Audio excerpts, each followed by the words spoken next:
ഇത്ര ഈ പൊരി വെയിലത്തൊന്നും ആരും ഇങ്ങോട്ട് വരരുത്.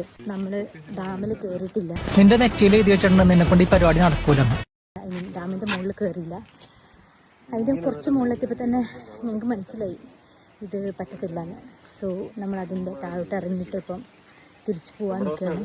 ഇവിടെ കല്ലട ഡാമിലേക്ക് വരുന്ന ആൾക്കാരോട് പറയാനുള്ള ഒരൊറ്റ കാര്യമുള്ളൂ, മാക്സിമം നിങ്ങൾ നേരത്തെ വരാൻ നോക്കുക, അല്ലെങ്കിൽ ലേറ്റ് ആയിട്ട് വരിക, വൈകിട്ട് വരിക. ഇത്ര ഈ പൊരി വെയിലത്തൊന്നും ആരും ഇങ്ങോട്ട് വരരുത്. നമ്മളാകെ ക്ഷീണിച്ചു കഴിക്കാമെന്ന് വിചാരിച്ച് ഇങ്ങനെ നടക്കുമ്പോഴാണ് ഇവിടെ ഒരു അമ്പലത്തിൽ അന്നദാനം കണ്ടത്. നമ്മളെ മാടി വിളിച്ചു അന്നദാനം. നമ്മൾ കുറച്ച് ലേറ്റ് ആയതുകൊണ്ട് സാമ്പാറും രസം എല്ലാം തീർന്നായിരുന്നു. പക്ഷെ സൈഡായിട്ട് ഇത്രയും കറികൾ ഉണ്ടായതുകൊണ്ട് തന്നെ കഴിക്കാൻ നല്ല ടേസ്റ്റ് ഉണ്ടായിരുന്നു. ഗൈസ്, നമ്മൾ അന്നദാനം കഴിച്ചു. തിരിച്ച് നമ്മൾ നമ്മുടെ റിസോർട്ടിലേക്ക് പോവാണ്, തെന്മല ഹെറിറ്റേജിലേക്ക്. ചെക്ക് ഇൻ ചെയ്തതിന് ശേഷം നമ്മൾ പ്രോപ്പർട്ടിയൊക്കെ ഒന്ന് ചുറ്റി നടന്ന് കണ്ടു. നല്ല ആംബിയൻസ് ഉള്ള സ്ഥലമായിരുന്നു. പിന്നെ ഈവനിങ് ആയി കഴിഞ്ഞാൽ ഒരു ചായ നിർബന്ധമാണല്ലോ. അങ്ങനെ ചായക്കട തപ്പി നമ്മൾ ഇറങ്ങി. ഗൈസ്, നമ്മൾ തമിഴ്നാട്ടിലെത്തി. നമ്മുടെ നാട്ടിലെ പോലെ മുക്കിന് ചായക്കട ഒന്നും അവിടെ ഉണ്ടായിരുന്നില്ല. അങ്ങനെ കുറേ കറങ്ങിയതിന് ശേഷമാണ് നമുക്കൊരു ചായക്കട കിട്ടിയത്. ചായക്കട കണ്ടുപിടിക്കാൻ ഒരുപാട് ഓടിയതുകൊണ്ട് തന്നെ ഡിന്നർ കഴിക്കാൻ നമ്മൾ ആദ്യം കണ്ട കടയിൽ തന്നെ കയറി. ഫുഡ് ഓപ്ഷൻസും വളരെ കുറവായിരുന്നു.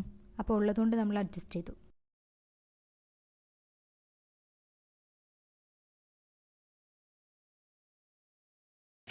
ചെക്ക് ഔട്ട് ചെയ്ത് ഇറങ്ങിയിട്ടുണ്ട്. നമ്മൾ ട്രിപ്പ് കഴിഞ്ഞ് കഴക്കൂട്ടത്തേക്ക് തിരിച്ചെത്തിയിട്ടുണ്ട്. അപ്പോൾ നമ്മൾ എന്തെങ്കിലും കഴിക്കാൻ വേണ്ടിയിട്ട് വന്നിരിക്കുന്നത് മലബാർ കിസയിലേക്കാണ്.